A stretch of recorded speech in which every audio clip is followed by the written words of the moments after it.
Welcome back to the Baseball Blue Book Podcast, where we focus on the journey, not the destination. Brought to you by the Baseball Blue Book app. Are you in the book? And now, your host, Eric Wobanaw.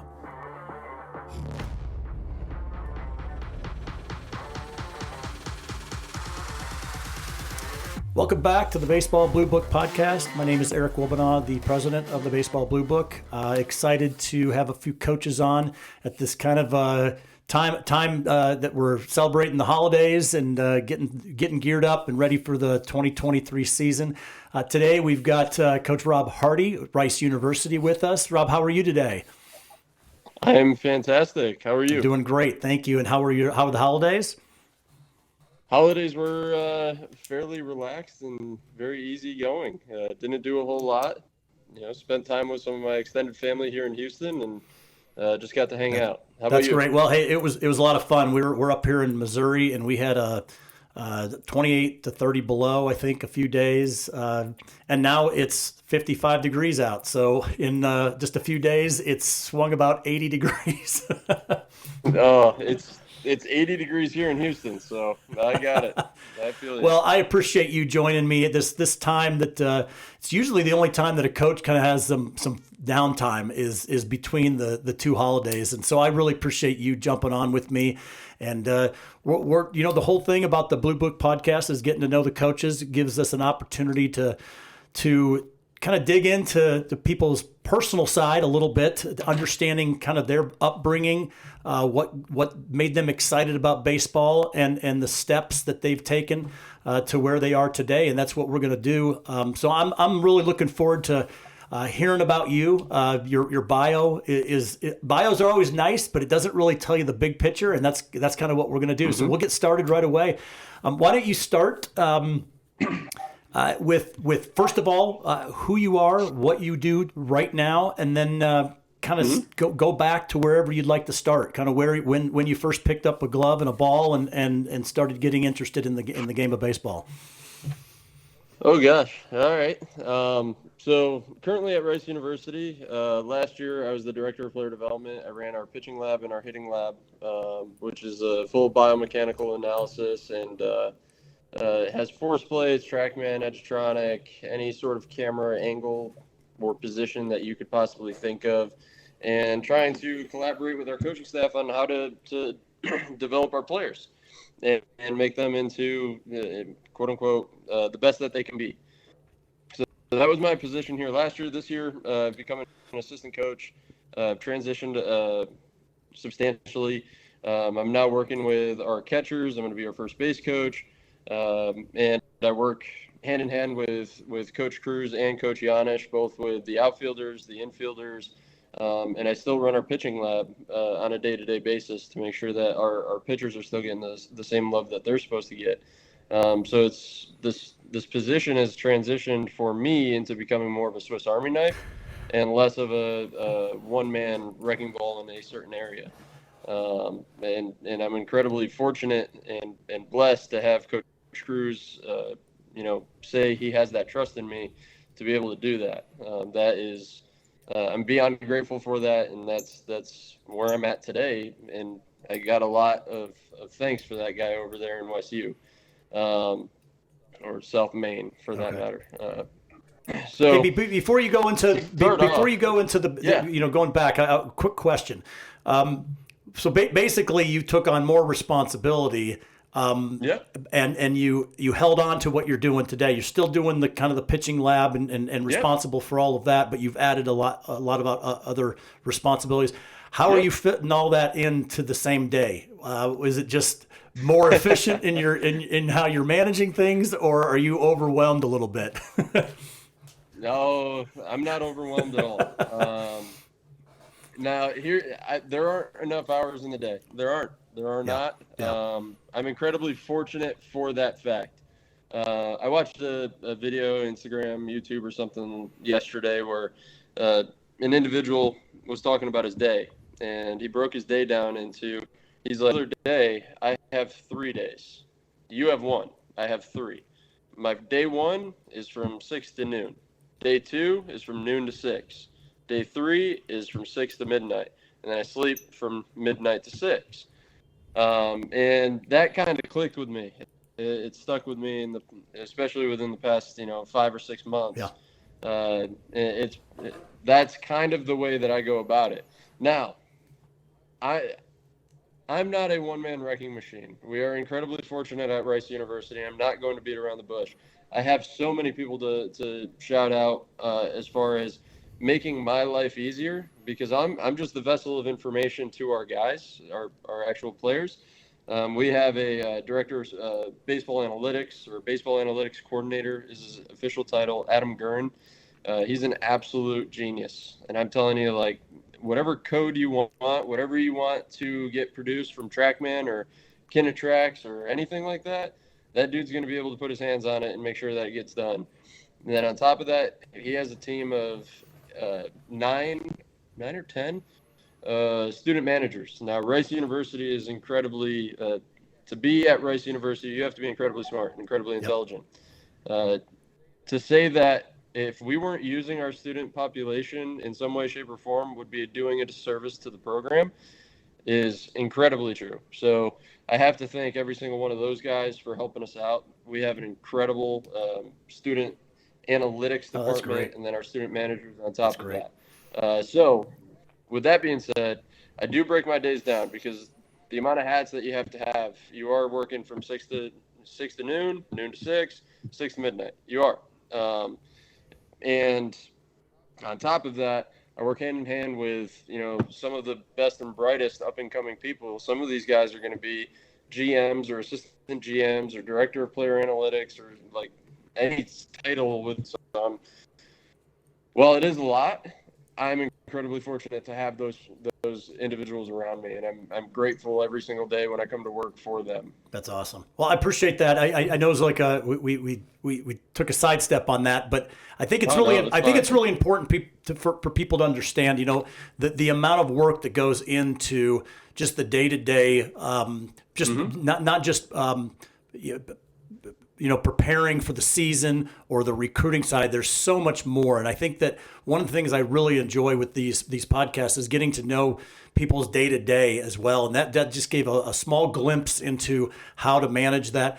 And it's important too, because one of the things that we always learn is what happens when high school kids come into college. Time management is so important, because all of a sudden they've added a significant more amount of what they're going to be doing. And I think what you're bringing to the table is certainly an example of what it takes in order to manage your time appropriately. So, Coach, I appreciate that. So let's go back to kind of the beginning and go and start with your baseball journey. All right. Well, I guess my baseball journey kind of begins. I'm from upstate New York. I'm originally from Utica, New York. Originally from Utica, New York, right outside. I went to Clinton High School. Kind of fell in love with the game when I was about 7 or 8 years old, just like everybody else. When you're playing 3 or 4 different sports, your mom has you in AAU soccer, and you're doing basketball on the weekends, and you're trying to throw football around and like doing all that stuff. And then one day I was also doing BMX. So not dirt bike racing. You take just a regular bike and you race. It's kind of like the X Games. This is the best way to describe it for those that don't know. And I was 8 years old, 9 years old, and I was, toot my own horn on this one, but I was pretty dang good at BMX, and ended up getting into a pretty, not a serious, there's no bodily injury or anything like that, but where the eyes go, whoa, wait a second, you could get hurt doing this pretty easily. I got into a pretty serious wreck on the course. Ended up underneath a bunch of bikes, and bodies flown all over the track, and I get back in the car afterwards, and I'm like, I don't know if I really want to do this anymore. I like baseball a lot, and if I'm going to get hurt, I'm not going to be able to play baseball. Transitioned that into high school, same thing. I was playing hockey. I've been skating. I'm from upstate New York. My hometown has been Hockey Town, USA twice. So, if you don't grow up on skates, you're doing it wrong. Right. So I was playing hockey for the longest time, and a bunch of injuries. I mean, broken knee, broke my ankle, broke my back, Oh, ton of injuries man. along the way, and I kind of was like, wait a second, if baseball is what you want to do, like, probably don't need to be breaking your body. Yeah. Um, when I was younger, I had a very severe. I didn't care about my body, not at all. Yeah. Like, it was 100 miles an hour until I hit a wall or hit something else that made me stop. So get into high school, and in upstate New York, it's not like Texas where every school is like graduating class out of Houston is 3,000 kids. Right. My graduating class was 143 kids. My high school baseball league, the school sizes were relatively small. It'd be like going to a AA school in Texas versus a 6A school. So it was relatively small, and for lack of better phrasing, I was a big fish in a small pond, and Right. thought my my stuff didn't smell, and I was I just I thought I was better than I was, and ended up going to Herkimer County Community College. I had applied to a couple of Division III schools and the whole nine, but everybody has that. I want to go play D1. I want to go play D1. Right. Well, for me, it wasn't out of high school. It was going to be out of junior college. I needed 2 years to grow and learn and do that whole deal, and ended up at Herkimer. And again, remember. So Rob, let me Yep. ask a quick question. How Yep. did you know? Because that's one of the things that, looking back, it was the decision you made. But what do you remember kind of the process that it went through? You thought you were bigger or better than what you thought. Yep. You applied to some of these schools, and now you're going to community college. How did you know? Was there people in your life that kind of helped you steer you in that direction? But how did you know that, hey, I gotta get kind of mentally, physically, I've got to grow up? Is that kind of what happened in your situation? It was almost to a T. So I was out. There's two instances. One, we had a kid from my high school who graduated about 3 years before me. His name was Lee Foxton. I'm really good friends with his younger brother because I played with his younger brother, and I got to watch Lee go through college. And Lee went to Herkimer. He was an All-American, just an absolute stud. Like, he crushed it. Ended up going to a Division II school in Pennsylvania, Stony Brook, and Okay. or not Stony Brook, sorry, Slippery Rock. Wow. Okay. Went to the Slippery Rock and absolutely crushed it there as well. So that was like the first instance of, wait a second, Herkimer is a legit baseball program. Yeah. It's really, really good. And they have a propensity of sending guys on to the next level, whatever that level is to you. So that was the first one. The second one was I went out to a showcase in Amsterdam, just like a run-of-the-mill. You pay $250 and you go showcase, and they have a bunch of teams and scouts there, and like they do a really good job. And I'm standing at third base, and out in right field, they're throwing in. This is when I thought I was going to be a two-way guy. They're throwing in from the outfield to third base, and up steps this guy named Hassan Evans. Now, Hassan Evans' nickname was the Horse because he flew. He was like 6'4", and he's built like an Adonis. Like, he's just an absolute freak of nature. Now, Hassan was currently at Herkimer. Like, he was at the showcase school. But also, every major league team was there because he's up to 98 from the outfield and hits nukes, right? So, like, everybody at third base knows that this is Hassan, and nobody wants to catch this dude. I was like, all right, whatever. I'll do it. Next thing you know, I get 98 from the outfield that doesn't get 4 feet off the ground, and I catch it square in the palm. And I'm like, all right, so that's what Herkimer's like, right? So I ended up, that's the story of how I end up at Herkimer, is because, Coach Raz had a big influence in that. I mean, I don't know how many World Series he's been to at this point. He just won it this past year, and like, now he's at St. Bonaventure. He's the head coach over there, and he's a huge influence in my life. But those were the outside influences, the extras that helped me navigate towards Herkimer. Because, and I tell Raz this every day, but I was not Raz's like star recruit. I was not the guy that was coming in the door and he was like, yeah, we got that guy. Like, that was not me. That wasn't who I was. So I knew that. And so I had external influences on how I ended up at Herkimer, and that was kind of it. And Hassan ended up getting drafted in like 36th round, turned it down. He wanted to be an outfielder. Every major league team wanted him to be a pitcher, and he ended up going to Delaware State and had a really successful career over there. But yeah, that nutshell of how I ended up at Herkimer. Okay. No, that's good. I appreciate that because I think that's important for people that are listening to understand that the people's journeys. It's not all, hey, this is what I think I am. All of a sudden, you go to a camp, you get recruited, and you play. There's a whole lot goes into each one of these things with different hurdles and different situations. A lot of humility. I think that's one of the things I hear consistently across the board with these coaches. Understanding when that humility comes and hits you upside the head. What are you going to do with that? So I guess from there, you went to community college. You're making your way through that. Go ahead and start from there then. So I think I have to stay in freshman fall. Remember, I told you I was not Raz's favorite recruit by any stretch of the imagination. And he, to this day, denies that we had this conversation. Okay, so we had to an individual on the team had gotten in a good amount of trouble he was in his sophomore year. From freshman to sophomore year, he had been, getting in a bunch of trouble. So Coach Raz had to let him go. It was becoming a headache for the program.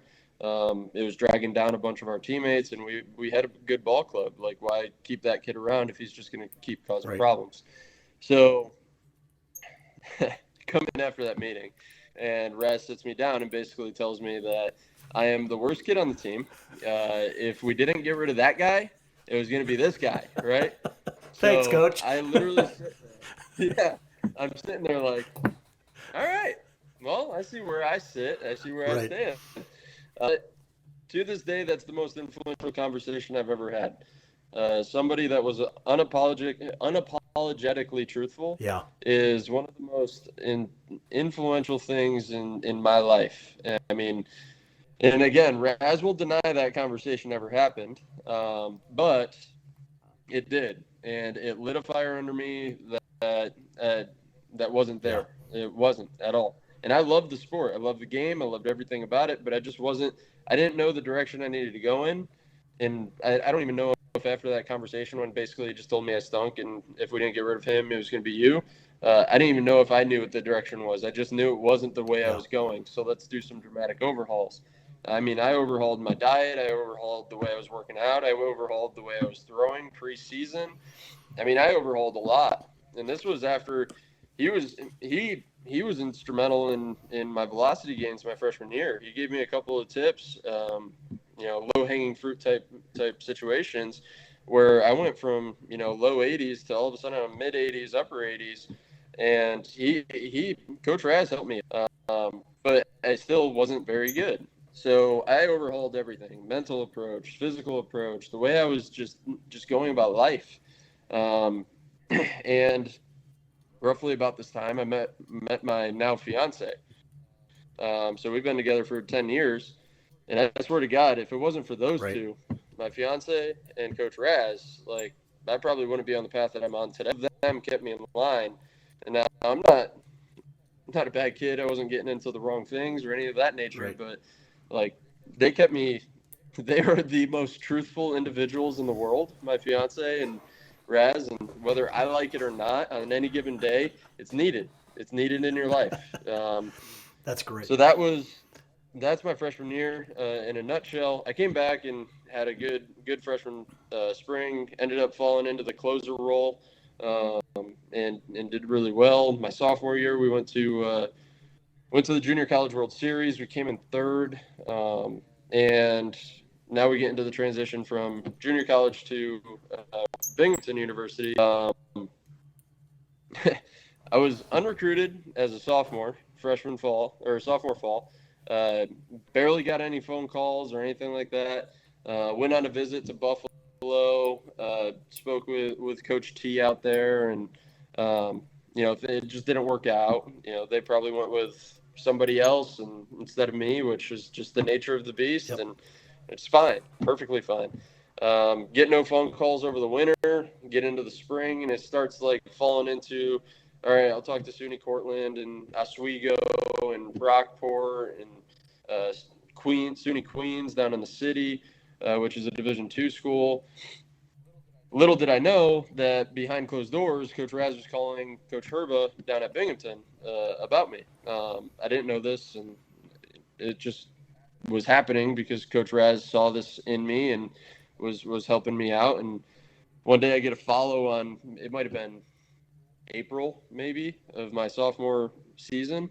I get a follow on Twitter from Coach Herba, so I follow him back, right? I'm like, all right, what's the Division I recruiting coordinator following me for? So follow him back, and he DMs me, hey, Rob, do you mind shooting me over your phone number? Would love to get in touch with you, the whole nine. So I did, and then the pitching coach, who was then Dustin Johnson, Coach Johnson, I think he is now at Lycoming. He was with the Padres before that. He gives me a call, and we have a great conversation. I think I was on lifeguard duty at that time. I was working 3 jobs at the same time, one of which was being a lifeguard for the college. And we had a great conversation, and then he told me he's going to come up and see me pitch the following week. He comes up and sees me pitch. He had like 2 hours, and he never wavered. He stood there the entire 2 hours in the freezing cold on top of a hill in New York in the spring. Not a great spot, but Coach Johnson stuck it out. He stood there and he watched me throw. After the game, he calls me and, was like, hey, dude, you did really well. And the next week, Coach Synergy comes out, and I had not a good game. Not a bad game, but not a good game. Just one of those, like, you don't blink when you look at the final line. You're just like, all right, 5 innings, 3 runs, 5 strikeouts, no walks, like just the average game. And I'm sitting there like, well, that kind of stunk. Like, I wanted to do really well. Right. And Coach Synergy, back up, had left in the 3rd inning. So I'm like, well, that hurts. Little did I know, in, again, small baseball world, right? Like, Coach Cooper and Coach Wheels up there in Pennsylvania are some of the best people, but now I'm in Texas. Originally, I started in Pennsylvania. A lot of people would never know that. So, like, I have those connections with individuals across the country now. Yep. And little did I know that we had a kid on my team whose grandfather was a former Red Sox scout who Coach Synergy knew. And basically, Coach Synergy was like, hey, do you mind? I need to go down. And he had, I think his son had maybe a band concert or something. And he's like, I want to get back for that. Do you mind giving me a report at the end of the game? So the former Red Sox scout had called Coach Synergy on his way home and was like, hey, man, he did really good. Nice. That's great. You should take a chance. And I didn't know that. I just saw him leaving the 3rd inning. I'm like, well, there goes my chance. So for the kids at home, even though they leave in the 3rd inning, that does not necessarily mean that they hate you, okay? It means that they have families, we have families and lives and things of that nature going on, and a lot of times, those are going to take priority because we hang out a lot with our athletes. Don't get me wrong, there's no sport ever that hangs out with their athletes more than we do. Not going to happen. 56 games, the amount of bus rides, the amount of plane rides, practice. We're in the locker room just as everybody else, and we're having those conversations. Nobody else is in the same location with an entire team as much as baseball is. So, that being said, if somebody leaves in the 3rd inning, we do have family, and they're going to take priority sometimes. So that little asterisk. Rob, your whole interview is pay attention, kids. Right? Because it seems like everything that you're talking about is something that somebody should take. And I really appreciate that you just kind of opening up everything from being told that you were the next guy gone. And if he wasn't gone, you would be. You had a choice, right? Nobody forced you to get your life straight. You knew what you needed to do. You had to figure it out. And I think there's something really to be said with that, because if you think about it, and obviously this is not, this isn't statistically, I couldn't pull the facts, but anecdotally, Yep. you came from a smaller area. You were the big fish. You probably thought you were pretty much it. A lot of humbling situations. A lot of people shut down, right? They go, well, screw it. Yeah. Forget about it. This isn't for me. They don't understand. I'm better than this. There's a lot of attitude. And I think what you show from the very young age is there wasn't an attitude. It was just, I just have never been pushed, or I've never been, right? Yeah. And it wasn't that I wasn't pushed. It was just, like my head coach in high school, Coach Pfister, Tom Pfister, he was the head coach at Siena College for a little bit up there. He pushed the absolute living crap out of us. He was, and maybe that's where it started with the, like, Navy SEALs, you ring the bell and you gave up, right? There was no ringing the bell with Coach Pfister, and he wasn't a Navy SEAL. No. Like, I don't want to frame that, but he took a high school baseball team for decades, was just another peon baseball team, and turned us into, I think by the time he was done at Clinton, he had like 6 sectional championships and had gone to states, like, I guess 6 times. I mean, they were the runner-up in 2014 for the state championship. I mean, that is what Coach Pfister was. He's like, he's going to push you into the ground. You're going to hate it. It's going to be miserable a little bit. And then all of a sudden, he's going to build you back up. And maybe that's where it started, I guess. Okay.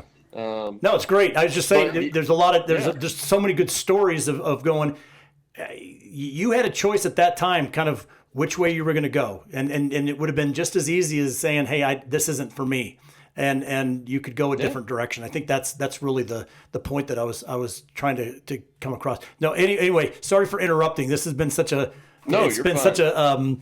it's good. This is really good. This is a really good conversation. So go ahead. You're now at Binghamton, right? So you're now. Yes, I went to Binghamton. Went to Binghamton in the fall of 2014. Had the corner locker smushed in between all the freshmen because I'm the new guy in town, and had to share with Nick Gallagher at the time, and or not Nick Gallagher, it was CJ Krowiak at the time, who was our center fielder, and I had a ton of fun. I mean, Binghamton was an absolute blast. Coach Herba, both of them are incredible. Coach Foles, all 3 of them are incredibly. I have so much to be thankful from them. That's probably the location where I probably said, like, this is what I want to do for the rest of my life. Okay. Right? Like, I'm seeing these guys make a living off of it. Right. Seeing them have families and be able to spend time with them and still do the job that they absolutely love, right? Like being around baseball. And it didn't click just yet. It wasn't until 15 is a forgettable year for me. We went like 15 and 40, and we were terrible. And this was my transfer year, right? So the previous year, the Binghamton team had won the conference championship. Oh, wow. Gone on to the regionals, and I'd gotten to watch them in the regional as I was, playing for the World Series with Herkimer. I'm like, man, I'm going from one champion next. Like, this is going to be fantastic. Yeah. And then we go 15 and 32, or 15 and 35, whatever it was. So it was a forgettable year for me, and I don't talk about it a lot because I think there's nothing in this life that I probably hate more. And we could skip over 15. Okay. Yeah. So 16. We get into 2016, and starts off identical to 2015. We're just atrocious. There's no 2 ways about it. We're 3 and 14, 3 and 15, something along those lines, coming off one of our southern trips, and I get back to our apartment. I'm sitting there with 2 of our captains, Dave Shands and Reed Gamache, and at this time I'm in the weekend rotation. I'm pitching on Saturdays. Mm-hmm. So I'm like, it's consistent. Like everybody wants to pitch on the weekends. Yep. Everybody, you want to be, Friday or Saturday or Sunday. Like you want to pitch on the weekend. I'm that guy. I'm pitching on Saturdays. But I sit down with them and I'm like, guys, when I was at Herc, I was like our closer and we won games. Like that's what I want to do. Like I want to win baseball games, and we're not like our bullpen was good. They were just young, yeah. So they'd never come in. Like there was never that situation where they were like comfortable coming in with men on base. So like the starter would get pulled, it'd be a close game. In comes freshman or sophomore that's never been put in that situation or doesn't know how to handle the situation, gives up a couple of runs and we lose. And that was like story of the weekend for I think it was like 3 or 4 straight weekends. So I told them that, and they're like, whoa. And at the time, I had, the best ERA. I had one of the 3 wins, and these guys are trying to talk me out of it. Like, no, you need to stay in the rotation. You need to stay in the rotation. I'm like, no. Like, Bunel is an excellent Friday guy. He's 93 to 96 with an absolute hammer slider. If somebody can back him up, like, we're going to win baseball games. We moved Kreitz from Sunday to Saturday, and oh my gosh. Like, now we got an actual rotation. And I was like, guys, let's not beat around the bush. I don't know if we have the depth for a Sunday guy just yet, but if we can throw a young buck into the Sunday role and see if they can have some form of success, like, let's roll with it. And they adamantly, like, no, don't do it. So the next day, because I like to listen to people, I walk into Coach Stanicki's office, and I believe it was we'd gotten back on Sunday. I'd had that conversation with him on Sunday. Monday's our off day. So I go up to Coach Stanicki's office to see if he's in. And he was in. I'm like, Skip, do you mind if we sit down for a little bit? And I told him that. I told him everything. I was like, we need a closer. We need somebody that can come in out of the pen, absolutely shut the door down. Can you move me to the back end of the bullpen? Like, I want to be there. That's, like, the spot I'm meant to be in. And if that solidifies 2 games a weekend, then so be it. And he was like, well, we were going to have this conversation tomorrow, but thanks for coming in a day early. So it was already rolling around in his brain, which is funny. And then I was like, Coach, do you mind if I step on your toe a little bit more about your job? And I'd asked him if we could – we're from the Northeast. We can't scrimmage as much or play midweeks as early as a lot of these schools down here, just like us right now. We play midweek starting week 1. But in the Northeast, you can't. Like, you travel down on Thursday, you play Friday, Saturday, Sunday, you travel back on Sunday, and you don't play again until the next Friday. So I'm sitting there like, our hitters are going an entire week without seeing pitching. Our pitchers are going an entire week without getting into games or pitching against another team or another hitter. Let's get our pitchers to face our hitters in midweeks, even if it's in the cages, even if it's on the turf and we have to pull out one of our throwdown mounds, and then put guys on base and tell our pitchers that they need to start out of the stretch. And like, here it is. There's 1 out, man on first and second. This is your bullpen. Get out of it. And all of a sudden, our bullpen ERA went from, call it like a 6 down to a 3. Our starter ERA went from, a 6 down to a 3. And our pitching staff just went through the roof. Our hitters started hitting.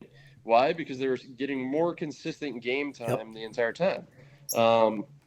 And this is what I'm incredibly fortunate for is Coach Stanicki and Coach Herbo were able to look at themselves in the mirror, and we have this conversation all the time, but they were able to look at themselves in the mirror and say, all right, they're coming to us now with ideas and suggestions. Let's hear them out. Let's do it. If it works, then dang it, we're winning baseball games. If it doesn't work, then we gave at least something a try, something that makes sense.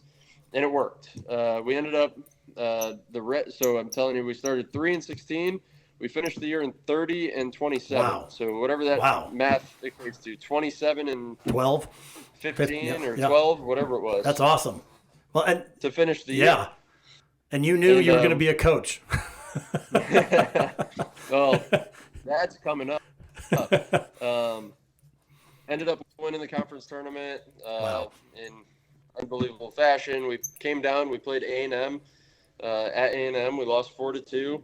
It was 2-2 going into 6th, 7th inning, and one of the guys that never makes errors, unfortunately, made an error. Like, he had saved so many baseball games up to this point for us. Unbelievable amounts. Like, diving play after unbelievable throw after off-balance throw. Like, this, it was just the way this kid was.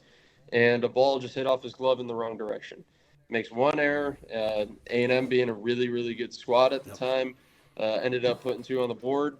And we lost 4-2. Coach Childress comes on, ESPN or whatever it is, SEC network at the time, and was like, "Oh, that team over there is really good, and we are." At the time, they were ranked number 1, 4 out of the 5 major polls.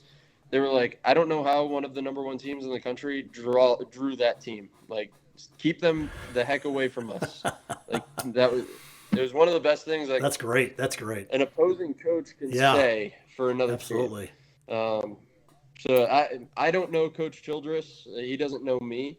But when he said that in 16, or, it's not verbatim, but pretty dang close. When he said that, he gained a lot of respect from not only me, but also Coach Synergy, Coach Herba, and our entire team. That's awesome. So go back into how I became a coach. Binghamton is really good at placing individuals into their next job. They have career fair after career fair after career fair. And, I put on my monkey suit, the tie, the collared shirt, the jacket, laced up the nice shoes, and went out with my resumes underarm. And I'm walking on the event center floor, and I'm, doing the whole song and dance with every HR, person there is. And eventually, after about 6 or 7 conversations, I looked around and I go, "This sucks. I hate every second of this. I hate wearing the suit. I hate the way my feet feel. I hate the way everything sounds. This is incredibly fake. They hate this as much as I hate this, and I don't want to be here." So I go into the locker room, and all of us are dressed to the nines, right? Like, we're all trying to find our next job, all the seniors. And one of our third baseman, Dave Shands, who's also one of the captains that tried to talk me out of going into the bullpen role. He's sitting there in his suit and tie, and he's ready to go. He's fired up. He was going to be a CPA. He's now a CPA. He helped me out with my taxes this morning. So he's sitting there, like, smiling ear to ear. I walk in and I throw my resumes across the locker room, and I'm like, expletive this, I hate it, this stinks, I can't stand a single minute of it. And Dave's sitting there like, "This is the best thing ever. Like, what do you mean? Like, I had so much fun. Everybody loved me, this, that, and another." And I'm like, "Dude, this just ain't it. This ain't it. I'm telling you, this ain't it." Right that moment, I, in my suit and tie, go, "Wait a second. There's one job in the world that I want, and we have 2 of the best of them literally right above my head in their office. I'm going upstairs and I'm talking to them about becoming a baseball coach in my suit and tie on career day." That's awesome. So, like, I walk into the office. He's like, "Oh, hey, Rob, what's going on?" I'm like, "Can we talk?" And we had a great conversation. I had another year of education because of transferring. Not all my credits transferred. I changed majors. I put myself on the 5-year track kind of on purpose because I wanted to focus on baseball, and I had another year of education. So I was like, "What can I do to help you? I'll throw BP, I'll hit fungos, I'll take video, I'll do whatever you need. Like, I don't know, but let me do it, because I don't ever want to wear this suit again unless I'm interviewing for a job someplace else for baseball." Like, that's it. And he looked at me and he goes, "Let me talk to," there's 2 weeks left of the season. "Let me talk to the compliance. Let me talk to, the whole song and dance with NCAA. Let's see what the regulations are so we can stay compliant." I said, "All right, perfect." Season ends, and I have a meeting. Everybody else's exit meeting was basically like, "Come in and say goodbye," and mine was scheduled. It was scheduled for a certain time, certain date, and I was like, "All right, well, that's weird. Everybody else just gets to go in and say bye, and I have to, I have to go in." So I walk in, and it's Coach Synergy and one of the ADs and the compliance guy, and they basically spelled out what my role was going to be the next year. You can coach, you can be a part of the staff, you can be a part of the program, you can work one-on-one with the athletes, you can do all of it. But because I didn't have a degree, you can't get paid, you can't be a volunteer. So I was like, all right. So basically, the terminology is student assistant, and at the time, like Binghamton had never had one. At the time, I think they've had a couple now, maybe. But at the time, they'd never had one. And also at the time, we were transitioning away from having a pitching coach as an assistant coach to our head coach taking over the reins as a pitching coach and hiring an infield guy for one of the other assistant jobs. So Coach Sinicki was like, I'm going back to pitching. I haven't done pitching in about 13 years. It's going to be hard for me to give up the infielding stuff.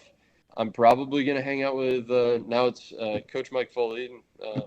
I'm going to be hanging out with Mike for a good portion of my day, and I'm going to need you to run the pitching staff. Like that's it. So he's like, at the end of the day, like all the decisions need to be run by me. We're going to sit down. We're going to have practice plans out, and I'm like, yeah, that all makes sense. Right. Like, yeah, good, perfect. And that's how I ended up at my first job. Was Coach Sinicki hired me as a student assistant for my last year of academics, and it was great. I mean, our team was unbelievable. Unfortunately, sometimes with those Northeast teams, the healthy team wins the conference tournament. Yeah. With the last 2 weeks of the season, my first coaching year, the last 2 weeks of the season, our starting first baseman went down with a broken wrist. Our starting starting shortstop got hit in the hand in a midweek and broke a hand. And then our second baseman had to be moved over to shortstop, and from shortstop in practice popped his UCL. Ugh. In a 72-hour span, we lost our first baseman, who was hitting 340 with like 8 home runs. We lost our second baseman, who was hitting like 290 and leading the team in doubles. And we lost our shortstop, who had made like 3 errors up to this point and was hitting like 320. So like decimated. We go into the conference tournament limping. Yeah. We have our third string catcher, who is also our starting left fielder, playing first base. We have a 2-way freshman playing second, and we moved our third baseman over to short and ended up putting, I don't even remember who we had playing third base. So like we were just like, that's crazy. Let's figure this out. That's crazy. Wow. So you've got a Hollywood story, Rob. Oh my God. This is you need to write a book, a screenplay, something. This is really good. I mean, it's intriguing. I love it because there's ups and downs, there's turns, there's twists.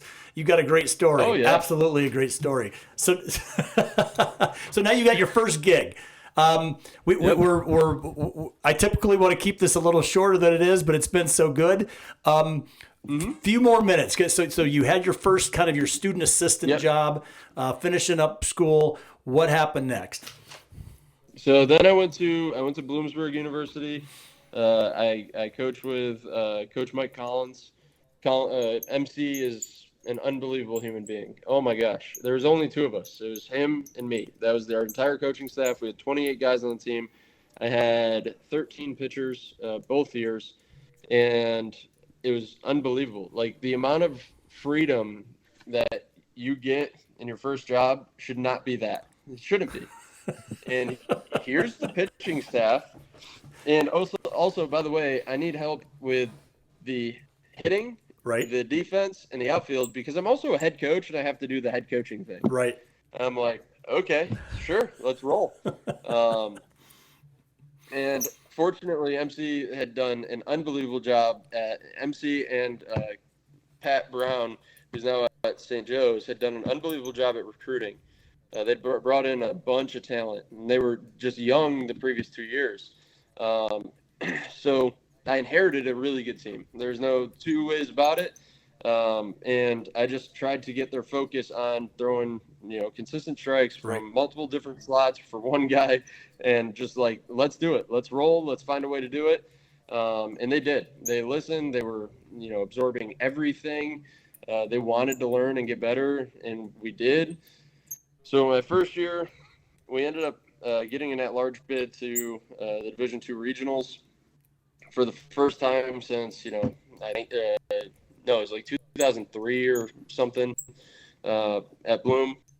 And then my second year, we ended up winning the conference tournament and going to the regional. Awesome. It was the first time we'd won the conference tournament since, I want to say, like 1965. And it was the first time we had ever gone back-to-back regionals. That's great. Wow. And I got my master's degree at the same time. It was a 2-year position. So that at that point, I was looking for a new position. Ended up getting incredibly fortunate or lucky. Coach Steve Adkins, who's now at Murray State. He was at Siena at the time. He had left. He took a job at FDU with Rob DeToma. And Siena had a position open. Pitching coach, recruiting coordinator, the whole nine, gets me back in Division I. Yep. I feel good, and the whole nine. And I was able to – that position, that job was 25 miles away from my fiance's home. And it was like, all right, perfect. I get to keep her at home. She gets to be happy. She's around her nieces, her family, the whole nine. I get to coach Division I baseball. This is great. And it was really, really good. Coach Rossi was fantastic, and he lets you coach and do what you need. The administration there was fantastic. They were, as supportive as possible, given, small schools, small budgets, the whole nine. Yep. Like, there's definite red tape there, right? Just with every small school out there. But I was incredibly fortunate and blessed to be there. And that ended up parlaying into my position at Rice. I ended up meeting up with an old friend in Miami, and he was talking about a position at Rice with director of player development. I was recruiting at the time. He was recruiting at the time, and this director of player development role and how great it's going to be. And I'm like, all right, fantastic. He asked me, do you know of anybody? And I go, hey, hi, yeah, I do. Me, myself, and I would like to officially apply. So it was great. I ended up going through the application process in early November. By about mid-November, this story could be so long. By about mid-November, Coach Cruz, I had been on 2 separate interviews with Coach Cruz, and then ended up getting asked to be on a 3rd interview. And it was basically like dot the I, cross the T. Let's make sure that this guy's legit. Right. So that 3rd interview ends with, yeah, you're the guy. Like, come on down. And I accepted the position, and the rest is history. Now we're here. That's awesome. No, Coach, it would be hard not to hire you. You're a dynamic guy, a lot of fun to talk to. 2 questions to kind of wrap this up, because this has been a lot of fun. I'm looking forward to kind of splicing this video up and having multiple components to it on your story, and it's going to be a lot of fun to do. But the 2 questions, the first one is, this is to players, and there's so much in this interview that players, if you're not getting it, you need to try harder, because he's kind of laying it out on a silver platter for you of what you need without even saying it. But but really, from your perspective, not beyond the stories, what's one bit of advice that you would give to players that are looking to play at that next level, whatever level it is? What's that one thing that you could kind of say, this is it? Take the honest truth. Take it. Because if someone's willing to give it to you, that means they love you. That means they see something in you that nobody else does. If I'm sitting across from you and I have to tell you the truth, I'm going to, because my job relies on it. But there are a lot of people out there, and I'm not going to beat around the bush. Coach Raz's job did not rely on the fact that he was going to win or lose baseball games. No. Northeast does not act that way. Here it is. So with Coach Raz, I knew that when he was telling me the truth, there was a lot of sincerity there. It means I meant something to him in some way, shape, or form, and I never saw it until at some point in time, many years later. Many years. I guess it's about 10 years ago. So I guess it would be many years later. Take the honest truth. Take it. It's gonna suck. It's gonna hurt. You're going to I walked away thinking, wow, do I actually want to be here? Do I want to be a part of this program? he thinks that low of me, look at it the other way. Why was he telling you that? Because he loves you and he doesn't want to, he wants to see what the absolute best outcome could be for you. Great. And you can't get there without getting that truth. Well, that's great. That's great answer. I really appreciate that. Second one, we haven't really talked about Rice. Let's keep this a little bit, down. But I guess the part A of the second question is the difference between, because you played at different levels, you've coached at different levels. Mm-hmm. What is the difference between a Division I Rice that's competing, that's a whole different ball game than it is at the community college? What's the one thing that you see and would share with players in high school that would say, hey, this is really the difference between the two? An intense focus. There are guys on campus when they get here and across our conference and across this level of baseball, there's far greater focus in every aspect of what they're doing. Whether it's playing catch, there's an intent behind every single throw. There's not just I'm just going to lob it over there just because. Right. It's I'm putting this on a line and hitting you someplace, shape, or form with this pitch, or this pitch. Same thing with anybody off the tee or any swing that you possibly take, any ground ball you take. There's a focus behind every single thing that they do that at the junior college level doesn't always exist, because we're, again, junior college guy, but we're always learning. Yeah. And even at the JC level, it took me 2 years to figure that part out.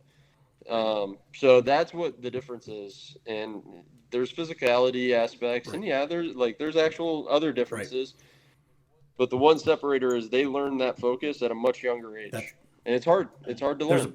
There's no doubt. I think that's really good. There's a purpose behind every single thing, and I think that's the difference between a development stage in someone's life versus you're there and now there's purpose behind everything. The part B, what makes Rice unique? What do you love about it, and why would a player that D1 caliber type player want to come and play at Rice University?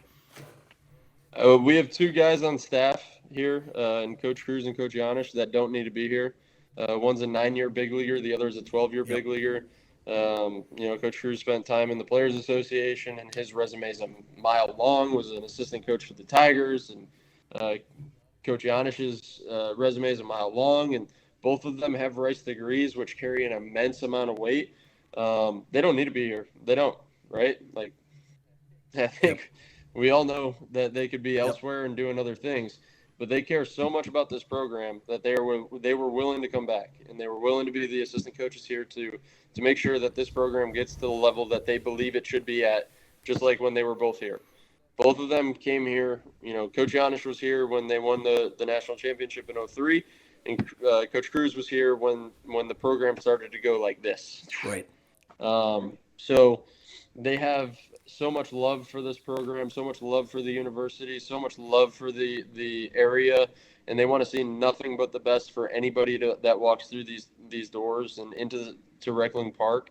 And they take that love every single day to the stadium in every aspect that they do. It's incredible. That's why you should choose Rice, is because the coaching staff here cares about you. We care about you so wholeheartedly that two individuals that don't need to be here are here, and they're here for you. That's awesome. We care more about you as a player, as a person, as an individual, and we want to make sure what's best for you, ultimately what's best for the program, but we also want to make sure we're hitting every check mark along the way in your developmental stage, whatever stage you're in, whether it's personal, physical, mental, whatever it may be. We want to make sure that we're there for you. That's why you should choose Rice. The degree is the degree. It's incredibly tough to get to school here. It's incredibly hard to be at Rice. You need the GPA. Everything else speaks volumes about your character. Academics this, academics that. The degree you're going to walk away from. I mean, we have guys that have graduated from here last year that I got to know for 1 year, and they walked away with six-digit jobs like that. You are walking into a lifestyle change coming. That's awesome. There's no doubt about it. Rob, it's been a lot of fun. I really appreciate the opportunity to kind of hang out with you for about an hour today on the week off of break, and it really has been a lot of fun. Looking forward to watching your career as well as Rice University this upcoming season. Real quick, how's this next year look? It's going to be better than last year. There's no doubt in my mind. That's awesome. Well, hey, congratulations on everything and on the new assistant role, the new responsibilities. Again, I'm really looking forward to watching your career and, again, watching Rice University. Thank you, sir. You have a great day and Happy New Year. Hey, same with you, and thank you for having me. Happy New Year.